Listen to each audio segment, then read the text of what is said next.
सावडल्यावर माझ्याकडे तेव्हा MD होते, ते आले कुलकर्णी आणि त्यांनी सांगितलं ताई काही गोष्टीवर तुम्हाला सह्या कराव्या लागतील. तुम्ही मला कशा सह्या करता येतील, मी तर कारखान्याची चेअरमन आहे, मी डायरेक्टर होते पानगाव कारखान्याची. मग त्यांनी मला सांगितलं, सगळ्या डायरेक्टर बोर्डाने मिळून ते मला आधी मेंबर म्हणून घेतलं आणि मग मला चेअरमन मुंडे साहेबांचा चार्ज दिला आणि ती एक जबाबदारी माझ्याकडे दिली.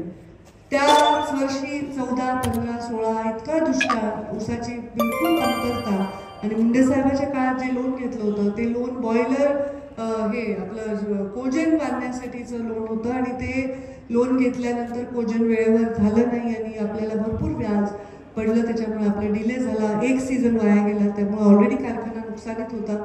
दुसरं, कारखान्यामध्ये MSC बँकेतून लोन तेव्हाच्या राजकीय परिस्थितीमध्ये मिळू न दिल्यामुळे नॅशनलाइज बँकेचं लोन मोठ्या व्याजदराने घ्यावं लागलं होतं, त्यामुळे अडचणीत होता. बऱ्याच वेळा साहेब बोलायचे कारखान्याच्या अडचणींनी मी खूप टेन्शनमध्ये आहे आणि मला कळायचं नाही काय, पण साहेबांच्या जाण्यानंतर त्या सगळ्या अडचणी माझ्या वाट्याला आल्या. तरीही धडपड करत मी चालवला. फार दुर्दैवी आपल्या कारखान्यामध्ये अपघात झाला, खूप दुर्दैवी लोकांचा त्याच्यामध्ये मृत्यू झाला, जखमी झाले आणि मग इथलं एक वर्क कल्चर होतं, एक परिस्थिती होती, लोकांना वाटायला लागलं. मी पण अनेक अडचणीला सामोरे गेले, पोरींना काय कळतं, मग कारभार करायचा, मग यालाच ताप द्या, त्यालाच HNT द्या, या सगळ्या अडचणीला सामोरं जात जात कारखाना चालवत असताना 2019मध्ये कोविड आला आणि कोविडमध्ये त्यावेळी साखर आपली विकली जाऊ शकली नाही, साखर गोदाममध्ये तशीच पडून राहिली, त्याच्यामुळे पण खूप नुकसान झालं. आणि ज्या दिवशी साखर विकली, शेतकऱ्यांचे पैसे द्यायचे होते, त्यावेळी 11 कोटी रुपये माझ्या बँकेने ज्या दिवशी साखर विकली त्याच्या दुसऱ्या दिवशी जप्त केले. ते GSTला भरायचे पैसे होते आणि मी काही GST बुडवलेले नाही. अजूनही तहसीलदारांच्या ताब्यात येते, तहसीलदार असतील, 11 कोटी रुपये व्याजासकट जास्त हे जमा असतील. मी गोपीनाथ मुंडेची लेख आहे, स्वतःच्या घरचं गहाण टाकून मी अक्षरशः या कारखान्याला पैसे उपलब्ध केले, चालले. पण आपल्या कारखान्याला चांगली लिडरशिप मिळायला पाहिजे, जी अधिकारी क्षेत्रावरती मिळाली नाही. तेव्हा ऍक्सिडेंट झाल्याच्या नंतर ते MD होते ते घाबरून, ते लोक मेले ते घाबरून पळून गेले. मग जे आहेत कोणी इथल्या सगळ्या वातावरणाच्या चर्चेमुळे चांगले MD यायला तयार नाही, मग जसं आहे तसं भागवावं लागलं. म्हणजे कोणाला आवडीने आणलं नाही, आवडीने निभावलं नाही, पण खूप अडचणीतून मी गेले.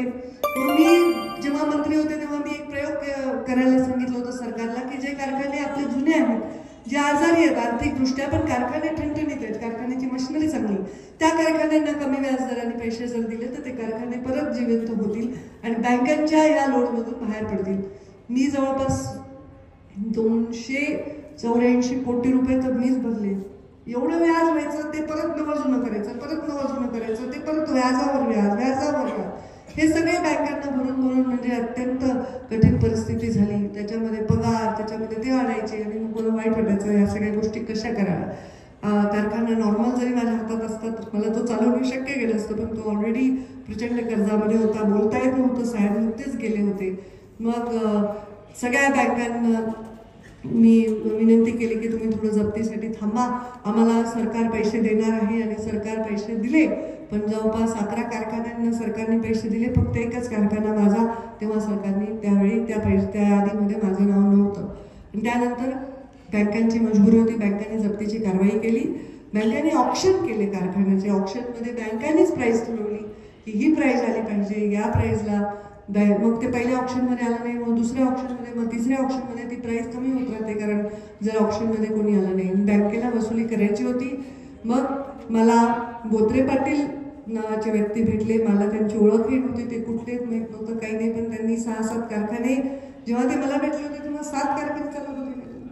आणि आता मग मी लकी आहे ना, तुम्हाला 7चे 17 झाले नव्हते. मग त्यांनी मला सांगितलं मी 7 का 9 कारखाने चालवतो आणि मग तुमच्या बँकेचं मला कळलं, मी इच्छुक आहे. तर मी म्हटलं बाबा तुम्ही बँकेला भेटा, माझ्या हातात काही नाही. बँकेला ते भेटले. बँकेला लीजवर द्यायला वगैरे बँकेकडे पेशन्स नव्हता, बँकेला पैसे वसूल करायचे होते एका दमात, आणि एका दमात त्यांनी पैसे देण्याचं कबूल केलं. मग बँकेने तो व्यवहार पूर्ण केला आमच्या हातात नाही. सगळ्या डायरेक्टरनी बँकेच्या वसुलीला सह्या देऊन सहकार्य केलं. नाही तर कसं नाही, सह्या नाही दिल्या, वसुलीला सहकार्य नाही केलं तर आमच्यावर केसेस झाल्या असत्या, सगळ्या अडचणी निर्माण झाल्या असत्या, कारखान्याला कुलूपच लागलं असतं, कारखाना दंचून गेला असता.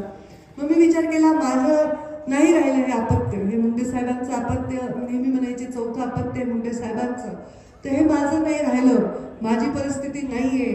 तर माझ्या अपत्याला जर कोणी दत्तक घेत असेल, चांगला खाऊ पिऊ घालत असेल, त्याला बाळसर चढत असेल, त्याला शिक्षण मिळत असेल, त्याचं पोषण होत असेल, तर आपण आपल्या उपासमारीत कोणते आईवडील आपल्या अपत्याला मानत नाही. त्यावेळी माझी अडचण अशी होती की मी इलेक्शनला पडले होते. आर्थिक माझी एवढी क्षमता नव्हतीच, कारण मी ना तुमच्या चहाची मिंदी, ना कोणाच्या टेबला खालून, ना टेबलावरून मी कधी पैसे कमवण्याकडे लक्ष दिलं नाही. माझा एक व्यवसाय आहे, तो चालू आहे, तिकडून काढून मी इथे घालत होते. मग माझी अशी परिस्थिती झाल्यानंतर मी ठरवलं की यामध्ये बँकेला सहकार्य करायचं. सगळ्या डायरेक्टर बोर्डांनी बँकेला सहकार्य करायची भूमिका घेतली, कारण पर्याय नाही आहे. लिगली भूमिका ती योग्य होती. DRTमध्ये बँका गेलेल्या होत्या आणि त्यामुळे मग बोत्रे पाटलांना कारखाना दिला.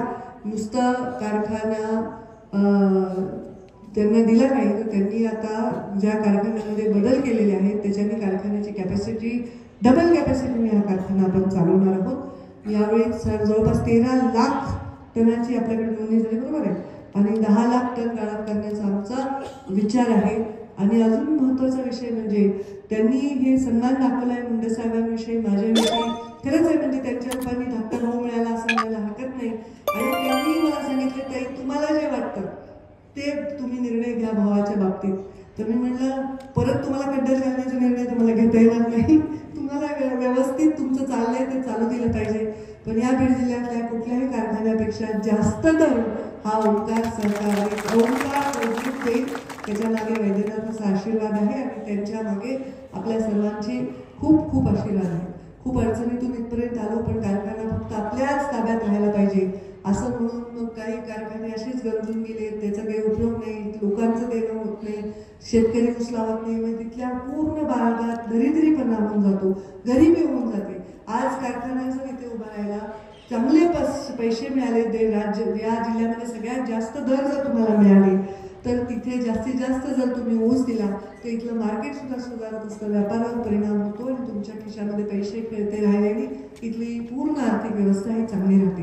आणि म्हणून मी तुम्हा सर्वांना विनंती करणार आहे, पूर्ण विश्वासाने. मागच्या सीझनचा तुम्हाला अनुभव आहे, अगदी 15 दिवसाला तुम्हाला पैसे तुमच्या अकाउंटमध्ये 15 दिवस झाले की पडणार आहेत. माझ्यासारखं होणार नाही. माझी अडचण होती त्यामुळे मला हात जोडावं लागायचे, थांबा नंतर देते नंतर. असं इथे होणार नाही. सगळ्यांचे पैसे वेळेवर दिले जातील, बँकेचे हप्ते वेळेवर भरले जातील आणि खूप मोठ्या प्रमाणामध्ये इथे ऊसाचं गाळप होईल आणि चांगला भाव तुम्हाला मिळेल. तर सर्वप्रथम तुम्ही सर्वजण, मला विनंती आहे, माझ्या आव्हानाला आपण प्रतिसाद द्या. माझ्याहीपेक्षा बोत्रे पाटलांच्या काम जे पद्धत आहे त्याला प्रतिसाद द्या आणि इथे मोठ्या प्रमाणात आपला ऊस द्या आणि ऊस वेळेवर द्या.